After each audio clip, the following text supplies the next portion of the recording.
शीघ्र और सहजरे पहुंचवा पाई आमे विमान यात्रा करिथाउ किंतु अनेक समय रे बड़ बड़ विमान दुर्घटना मान सामना को आसी थाए। मात्र एहा केतेबेले हुए ताहा काहाकू जणा न थाए। मात्र विश्वर एमिति एक एयरपोर्ट रहिछि जाहाकू विपदपूर्ण विमान बंदर बोली कुहा जाय। मात्र प्रतिदिन एठारू विमान उड़ान भरी थाए। यात्री माने मध्य एठारू निजर गंतव्य स्थल को जाइथांती किंतु काहेकि ए विमान बंदर को विपदपूर्ण बोली कुहा जाय जानतु एहा पछर मुख्य कारण। विश्वर विपदपूर्ण विमान बंदर जेउठारे रनवे रु ही लोकंक जीवन प्रति विपद रही थाए। यात्रा पूर्वरु ही यात्री मनरे भय रही थाए आउ यात्री माने ठाकुर को डाकती कि आमे भलरे उड़ान भरू।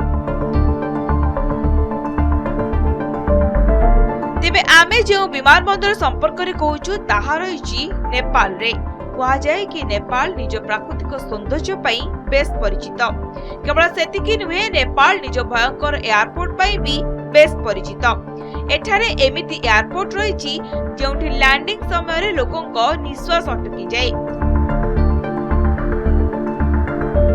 नेपाल रे एमिति किछि एयरपोर्ट रहिछि जहा अधिक उच्च रे रहिछि जा विषय रे भाबिले मनरे छनका पसिजिवो।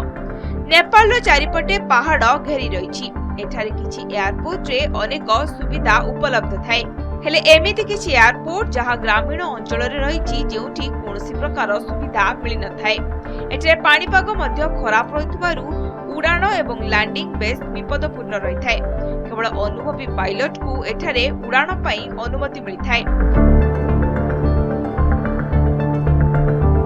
तेबे आमे जे एयरपोर्ट विषय कहूछु ताहा हेउछि लुका एयरपोर्ट। एही एयरपोर्ट केवल नेपाल नुहे बरं सारा दुनियार सबुठारु खतरनाक एयरपोर्ट बोली कुहा जाए। एही एयरपोर्ट माउंट एवरेस्ट रो पाखरे अवस्थित। जो माने बिना ट्रेकिंग रे माउंट एवरेस्ट पहुंचबार अछि से माने ए एयरपोर्ट रु सीधा हिमालय जाई परिबे। एही एयरपोर्ट रु काठमांडू को प्रतिदिन विमान चलाचल होइथाय हेले खराब पाणीपाग अधिक बादल हेबा अधिक पवन हेबा समय रे सुरक्षा को दृष्टि रखी एहाकू बंद करि दिया जाय। सबुठारु गुरुत्वपूर्ण कथा हेउछि कि विश्वर 100टी मनोनीत 100 टेक ऑफ एवं लैंडिंग विमान बंदर मध्य रे एही विमान बंदर अंतर्भुक्त। लुका विमान बंदर एक छोट विमान बंदर एवं यार रनवे जोगु एहाको विश्वर सबुठारु विपदपूर्ण बोली विवेचना करा जाय। रनवे रु विमान उड़ान किबा अवतरण करिबा निज पई एक बड़ चैलेंज। एहाको एक विपदपूर्ण लक्ष्य मध्य कुआ जाय पारे। एपरि परिस्थिति रे यात्री मनरे एक भिन्न भय रही थाए।